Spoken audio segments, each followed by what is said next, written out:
Lucía caminaba cabizbaja por los pasillos del Instituto Militar donde las miradas atenas parecían pesar más que su mochila cargada de libros. Era una joven reservada de origen humilde con una inteligencia brillante pero envuelta en una apariencia sencilla. Su chaqueta vieja y descolorida había pertenecido a su abuelo. El color verde militar estaba deslavado por los años, las costras algo sueltas y en el hombro derecho colgaba un parche bordado con símbolos que nadie reconoció, o al menos eso creían. Los demás cadetes, muchos de ellos provenientes de familias acomodadas o con generaciones en las fuerzas armadas, no perdían la oportunidad para burlarse. Rabaste eso de una tienda de antigüedades, decía uno. Tu chaqueta sobrevivió la guerra mundial, reía otra provocando carcajadas del grupo. Lucía no respondía. Solo apretaba los labios y avanzaba con la dignidad intacta y el pecho ligeramente erguido, como si dentro de ella supiera algo que los demás ignoraban. A pesar de las risas y de las críticas, nunca se quitaba la chaqueta. No importaban las burlas ni las miradas curiosas. Esa prenda no era solo ropa, era un legado. Su abuelo se la había entregado justo antes de morir, con palabras que lo ardían en la memoria. Un día sabrán quién la levo primero. No la escondas jamás. Pero Lucía no imaginaba que ese día llegaría mucho antes de lo que pensaba, y menos aún que vendría de la mano de un general de alto rango. Esa mañana el ambiente en la academia estaba cargado de tensión. Se había anunciado la visita del general Sandoval, una figura histórica dentro del ejército nacional. Los instructores exigieron impecable presentación. Uniformes planchados, botas relucientes, filas rectas y silencio absoluto. Lucía, como siempre, lavaba su chaqueta antigua, lo que volvió a despertar los susurros entre sus compañeros. Hoy que la van a regañar, murmuró uno. A ver qué dice el general cuando vea esa reliquia, comentó otro con burla contenida. Incluso un instructor se lo acercó y, con tono de reproche, le dijo en voz baja, ¿no podías venir con algo más adecuado? Lucía, con respeto, solo respondió, mi abuelo sirvió con esta chaqueta, señor. Cuando el general Sandoval llegó, el silencio se volvió sepulcral. Su sola presencia imponía respeto. Alto, con cabello gris y gesto firme, caminó lentamente frente a cada fila de cadetes, examinando con detalle sus posturas, sus miradas, sus uniformes. Al llegar al lugar donde estaba Lucía, algo cambió. Sus pasos se detuvieron de golpe, sus ojos se clavaron en el parche de su chaqueta como si acabara de ver un fantasma. El murmullo volvió a surgir entre los alumnos confundidos por la repentina quieta del general. Sandoval no hablaba. Solo contemplaba el bordado, una águila dorada en vuelo, atravesada por una espada antigua, rodeada por un laurel cavado. Era un emblema olvidado, uno que no aparecía ya en ningún uniforme moderno, uno que solo unos pocos sabían interpretar. Lucía lo observó sin moverse, pero en su interior el corazón golpeaba con fuerza.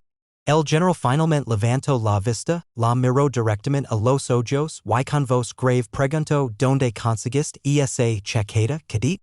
El silencio se hizo más denso. Todos los presentes esperaban una reprimenda.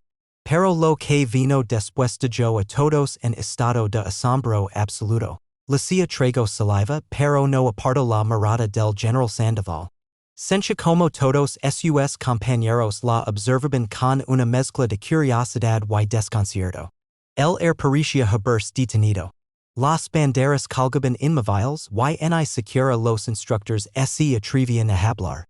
La pregunta del general flotaba en el aire como una orden imposible de ignorar. Con la voz firme, aunque levemente temblorosa, Lucía respondió, era de mi abuelo, señor. Capitán Julián Rivas. El impacto fue inmediato. Sandoval dio un paso atrás como si un rayo lo hubiera alcanzado. Sus ojos, que siempre mostraban control absoluto, se abrieron con incredulidad. Durante varios segundos no dijo nada y cuando volvió a hablar, su voz no tenía el tono severo del mando militar sino uno cargado de emoción contenida. Capitán Rivas, ¿tu abuelo fue Julián Rivas, el de la Operación Centella? Los murmulos entre los cadetes se reanudaron esta vez no con burlas sino con desconcierto y curiosidad. Lucía asintió lentamente sin saber en la magnitud de lo que acababa de provocar. Para ella, su abuelo había sido simplemente un hombre valiente, calado, que lo cantaba historias bajo el cielo estrellado del campo y que siempre lavaba aquella chaqueta puesta. Nunca lo habló de misiones secretas ni de condecorations. Solo lo enseñó valores, respeto, lealtad, y dignidad. El general, sin embargo, si conoce esa historia. Se volvió hacia los presentes, alzó la voz con solemnidad y dijo: el capitán Julián Rivas fue uno de los hombres más valientes que he conocido. Lideró una misión clasificada durante una guerra que no figura en los libros. Salvó una unidad completa, incluido este servidor, en un acto de sacrificio que no muchos hubieran tenido el courage de hacer. El parche que leva en su hombro cadete Lucía, no es un adorno, es el símbolo de un escuadrón que ya no existe, porque después de aquella operación, se desmanteló por completo. Solo unos pocos lo levamos y casi todos murieron en servicio. La atmósfera se volvió densa de emoción. Nadie se atrevía a hablar. El mismo instructor que horas antes lo había criticado la chaqueta bajo la mirada con vergüenza. Lucía sentía un nudo en la garganta. Por primera vez, comprendía que lo que levaba sobre sus hombres no era solo una prenda, era historia viva, y su abuelo no había sido solo un buen hombre, había sido un héroe que incluso los generales no olvidaban. Después de las palabras del general Sandoval, el silencio se hizo tan profundo que hasta el crujir del viento contra las ventanas de la academia pareció audible. Ninguno de los cadetes se atrevía a decir una sola palabra y mucho menos a emitir una burla. Los ojos se desviaban de la chaqueta para posarse con admiración e incluso culpa sobre Lucía, que seguía firme en su lugar, con el rostro encendido de emociones contenidas. Aquellos que minutos antes reían de su ropa ahora sentían un peso extraño en el pecho. Como si algo muy valioso les hubiera pasado desapercibido y solo ahora entendieron su magnitud. El general Sandoval se tomó un momento para recuperar la compostura. Su mirada se suavizó al posar nuevamente los ojos en Lucía. Su abuelo me salvó la vida con esa chaqueta puesta, cadete Rivas. Esa insignia representa más que una misión. Representa Valencia en estado puro. Representa a los soldados que jamás buscaron medallas pero que hicieron historia en silencio. Luego hizo algo inesperado, se cuadró frente a Lucía, levantó la mano y le ofreció un saludo militar completo, con una rectitud y solemnidad que hizo que todos los presentes contuvieran el aliento.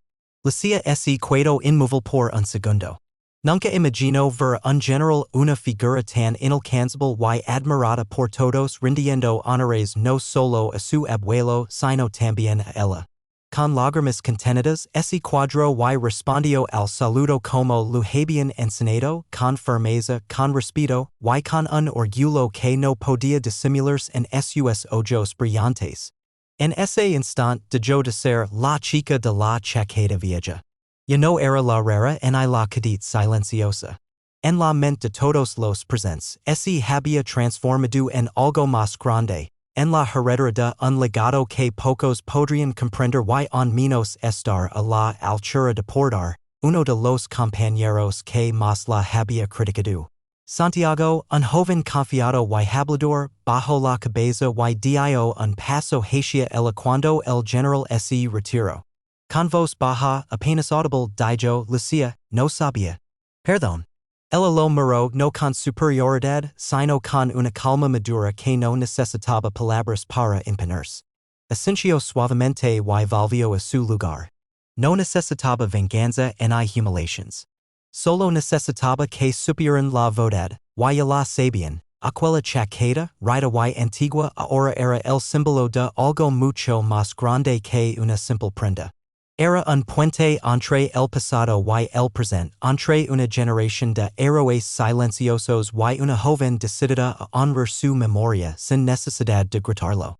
Esa misma tarde, mientras el equipo se preparaba para una práctica intensiva, Vanessa entró al vestuario con paso decidido y un tono distinto. Ordinó a todas sentarse en círculo como si fuera una actividad de integración, pero su intención era otra. Creo que es momento de hablar con sinceridad, digo con voz dulce, pero con filo oculto. Últimamente hay mucha tensión en el equipo y no podemos seguir así. Las chicas se miraron entre sí incómodas. No voy a señalar a nadie, continuó, pero algunas hemos sentido que hay actitudes un poco individualistas. Este equipo se basa en la unión, en la humildad. No en sobresalir para ganar atención, aunque no menciono nombres, todas sabían a quién se refería. Amina, sentada con las piernas cruzadas, escuchó en silencio sin cambiar su expresión. No necesitaba defenderse. Pero en su mente, las palabras de su padre volvían con claridad. El liderazgo que no soporta ser desafiado es un liderazgo que se sostiene en miedo, no en respeto. Al terminar la práctica, Vanessa se acercó directamente a Mina por primera vez desde que comenzó todo. Solo quiero que sepas que no tengo nada contra ti, dijo con una sonrisa forzada. Es solo que aquí valoremos el trabajo en equipo. Yo también, respondió Amina. Pero trabajar en equipo no significa apagar a los que brillan. Significa ayudarlos a que brillen contigo. La phrase, dicha con voz suave pero segura, dijo a Vanessa sin palabras por unos segundos. No estaba acostumbrada a que alguien la enfrentara con inteligencia sin necesidad de gritar o amenazar. Y menos on alguien que no temiera sus insinuations. Esa noche en casa, Amina se sentó frente al espejo de su habitación reflexionando. Sabía que aún quedaban más pruebas. Las verdaderas heridas no se veían, estaban en las intenciones ocultas. Su padre entró con una taza de té y se la entregó en silencio. Hoy fue uno de esos días, ¿verdad? Preguntó él, sentándose en el borde de la cama. Sí, respondió ella. Mi atacan sin hacerlo directamente. Y lo peor es que intentan disfrazarlo como preocupación por el equipo. Es lo que hacen cuando sienten que pierden el control. ¿Te culpan por no encajar en su molde? ¿Y qué hago con eso? Preguntó ella, buscando no una solución, sino una confirmación. Darius la miró con la misma expresión que tenía en las fotos de su unidad militar, serios, centrado, pero con una fuerza inquebrantable detrás de los ojos. ¿Sigues siendo tú? Eso es lo que más les molesta. No cambies tu esencia por el ruido de quienes tienen miedo a que existes sin su permiso. Tú no estás sola y si hace falta ser la sombra que se haga visible. Amina respiró hondo. El camino era más difícil de lo que imaginaba, pero también más revelador. Cada ataque, cada palabra disfrazada de preocupación era un espejo que reflejaba la inseguridad de quienes la rodeaban. Pero ella no se miraba en esos espejos. Se miraba en el reflejo de todo lo que había superado antes. Y ese reflejo era irrompible. El martes siguiente amaneció con una brisa suave, pero dentro de la preparatoria Lincoln Ridge el ambiente se sentía tenso, casi cargado. Amina llegó temprano, como siempre, con sus auriculares puestos y su mochila colgada con firmeza al hombro. Aparentemente nada la afectaba, pero detrás de sus ojos tranquilos, su mente trabajaba constantemente, analizando cada palabra, cada gesto, cada señal. No era paranoia, era preparación. Porque sabía que cuando alguien no logra destruir con sutiles ataques, busca hacerlo públicamente. Y ese momento se acercaba, cuando pasó frente a su casillero, notó algo raro. Varias miradas se giraron hacia ella con una mezcla de nerviosismo, lástima y morbo. Algunos estudiantes susurban y otros la miraban como si esperaran que se rompiera en cualquier momento. Una compañera de literatura de manera incómoda, ese lo acercó y lo extendió su teléfono móvil sin decir palabra. En la pantalla se mostraba un video, una edición maliciosa de clips tomados en prácticas pasadas, donde se manipulaban imágenes y frases para hacer parecer que Amina era egocéntrica, irrespetuosa y condescendiente.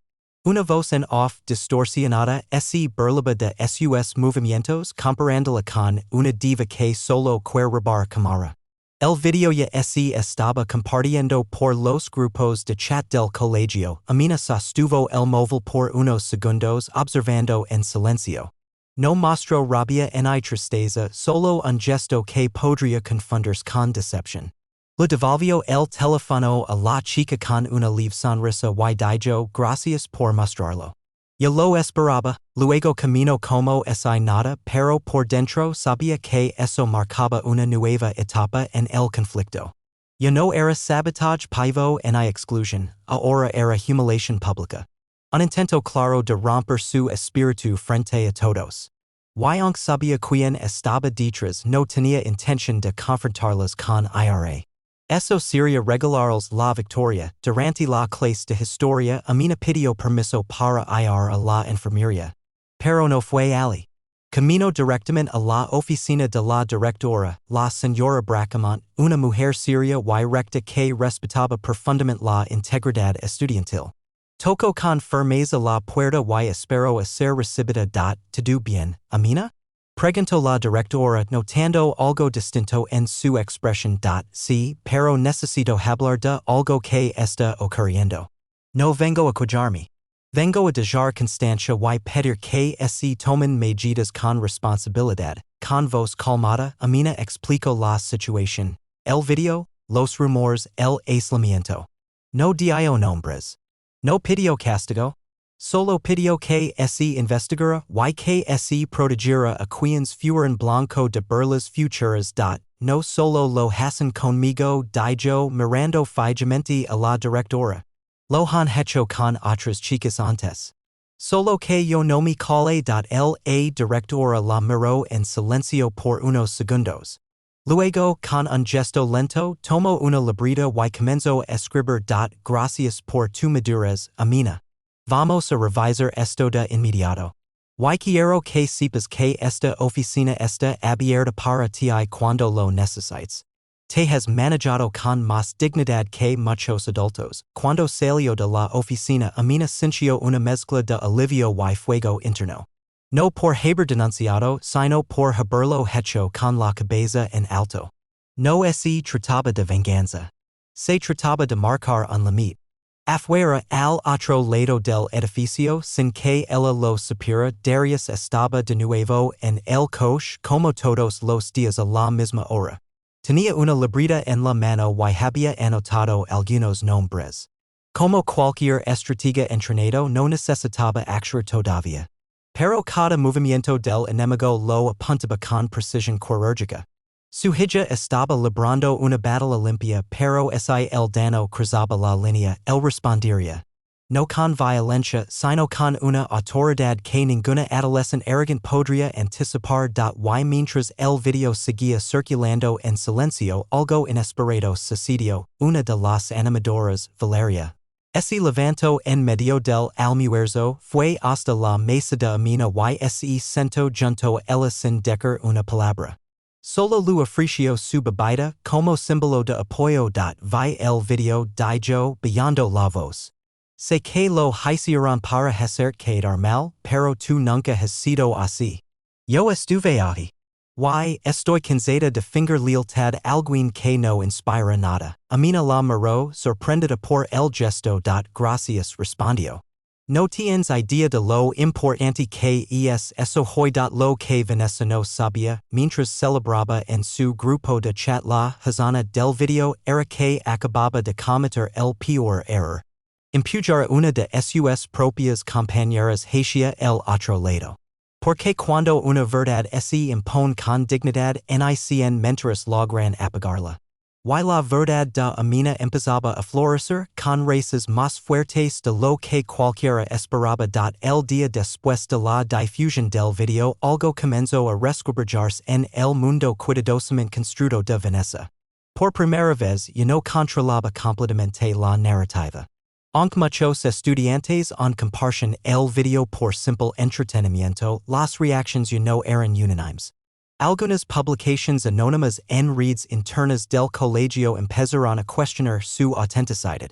Una estudiante escribió a por qué atacamos a alguien que solo ha demostrado disciplina y talento, desde cuando eso es un crimen? Otros comenzaron a compartir fragmentos reales de prácticas en las que amina ayudaba a sus compañeros a corregir movimientos o a estirarse, evidenciando que la edición del video había sido manipulada con mala intención.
Lucía comenzó con tono grave pero cálido y estado siguiendo tu evolución desde aquel día en que me obligaste a detener mi paso.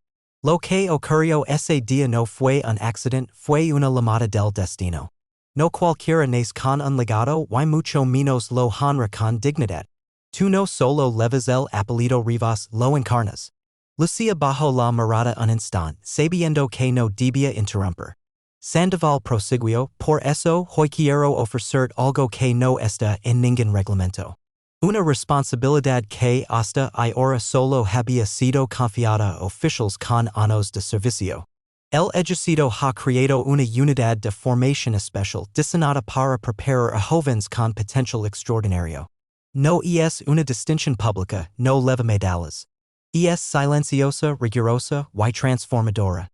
Y quiero que tú seas la primera cadete en ser integrada como mentora honoraria. Lucía parpadeó desconcertada. Mentora, yo. Pero apenas estoy en formación, el general sonrió con firmeza. Precisamente por eso. No necesito una oficial que repita fórmulas. Necesito una joven que sepa liderar desde el ejemplo. Alguien que no solo entrene con fuerza, sino que inspire con humanidad. Tus compañeros ya te siguen. Solo falta que tú lo aceptes. Lucía abrió lentamente el sobre. Dentro había una carta firmada por la Junta de Honor Militar autorizando su participación especial en el programa. También había algo más, una insignia bordada con el mismo emblema de su abuelo, pero rodeada por una nueva forma de laurel, más amplia, más simbólica. Era un reconocimiento silencioso, exclusivo, casi secreto.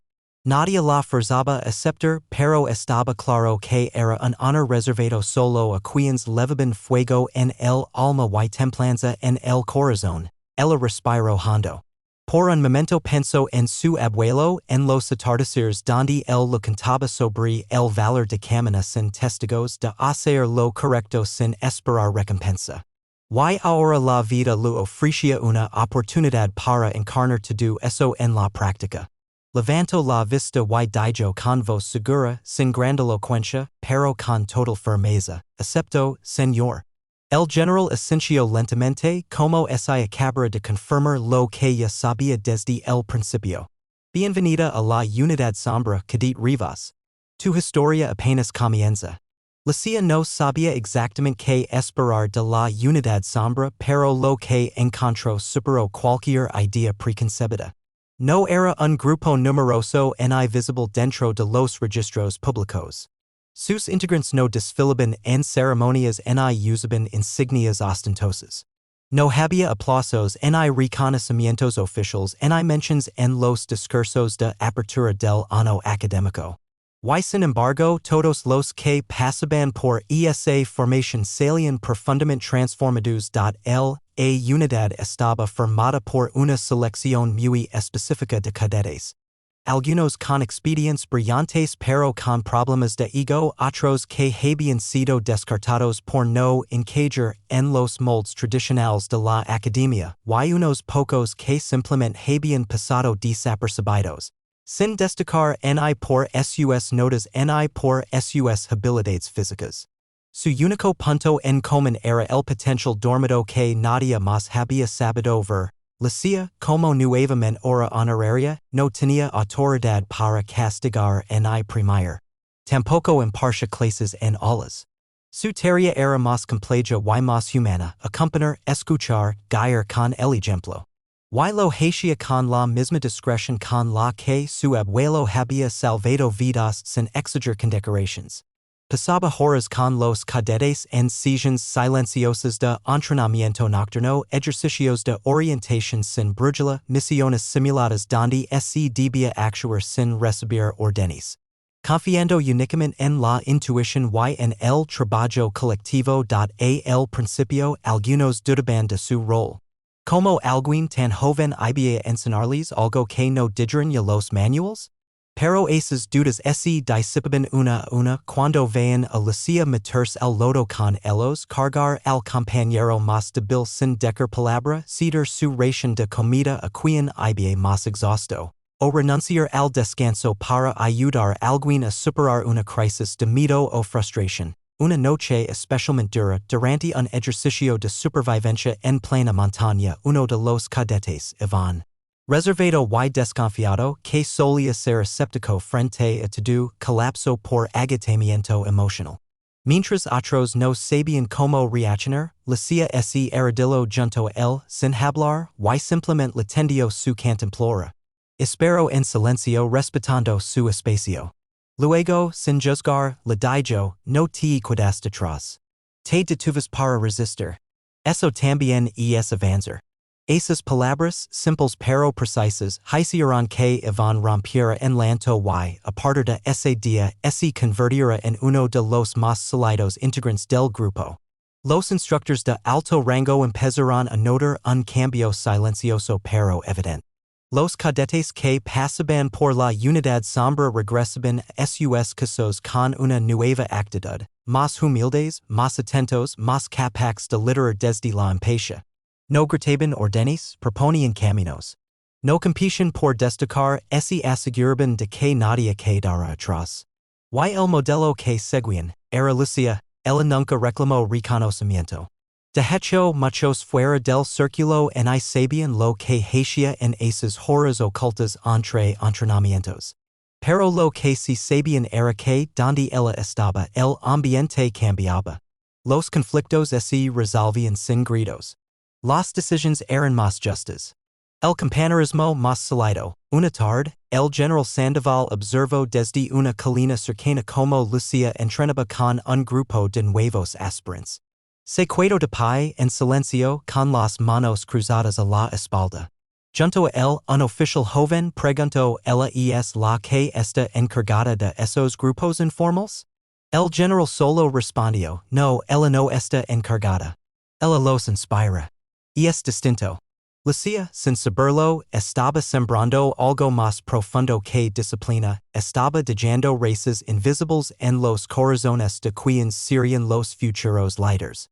Y lo hacía sin trajes nuevos, sin títulos rimbombantes, solo con la fuerza de una chaqueta vieja y una promesa que seguía cumpliendo. Luego el día de la ceremonia de graduación. El cielo, cubierto de nubes plateadas, parecía contener la respiración junto a todos los presentes. La explanada central de la academia estaba decorada con estandartes y filas interminables de sillas perfectamente alineadas. cadetes de distintos niveles se sentaban en orden, mientras familiares oficiales y altos mandos ocupaban las tribunas laterales. Lucía, vestida con su uniforme de gala, caminó entre ellos sin prisa con la misma chaqueta vieja que había generado risas en su primer año. Ahora esa prenda era un símbolo sagrado y nadie en el más alto oficial habría osado pedirle que la quitara. El general Sandoval subió al podio central con voz firme pero cargada de emoción. Hoy no solo celebramos una generación que culmina su formación. Hoy también reconocimos el poder de los silenciosos. Porque no todos los líderes levantan la voz. Algunos solo caminan delante sin mirar atrás. Hizo una pausa y luego pronunció el nombre que todos esperaban, Lucía Rivas. Un murmullo de orgullo recorrió la multitud. Lucía subió al escenario sin gestos teatrales. Su camina firme y humilde decía más que cualquier discurso. El general sacó de su bolsillo una medalla que nadie reconoció del todo. Era pequeña de un metal oscuro sin brillo con el escudo de la antigua unidad de su abuelo grabado al centro. Era la condecoración más rara y menos entregada de toda la historia militar, la cruz silente, reservada para quienes habían cambiado el corazón del servicio desde adentro sin pedirlo, sin quererlo. Esta medalla, dijo el general, no premia lo visible. Premia lo que trasciende. Y tú, Lucía, has trascendido. Luego bajó la voz, mirándola a los ojos, y agregó, tu abuelo estaría orgulloso. Y yo también lo estoy. Lucía recibió la medalla y se cuadró con la mano temblorosa. Todo el recinto se puso de pie. No hubo aplausos por orden del general. Porque el silencio dijo es el lenguaje de los que hacen sin necesitar que se sepa. Aquel día una nueva placa fue colocada en la entrada de la academia justo al lado del escudo oficial. Era de madera sencilla con letras taladas a mano que decía, aquí se forman soldados. Pero en sus sombras nacen los que cambiarán el alma de toda una nación. En honor al capitán Julián Rivas y a la cadete Lucía Rivas, guardians del valor invisible. El legado ya no era una chaqueta vieja ni un parche bordado. Era una historia que se transmitiría de generación en generación. Una que lo enseñaría a cada nuevo cadete que no es el uniforme el que de valor al que lo porta, sino el alma que lo habita. Y mientras la ceremonia terminaba y el sol rompía timidamente entre las nubes, Lucía se alejó del podio. No hacia el centro de atención, sino hacia las filas donde esperaban los nuevos aspirantes. Con una sonrisa discreta se sentó entre ellos. Porque sabía, como su abuelo lo enseñó, que el verdadero liderazgo nunca se alza por encima de los demás, simplemente camina a su lado.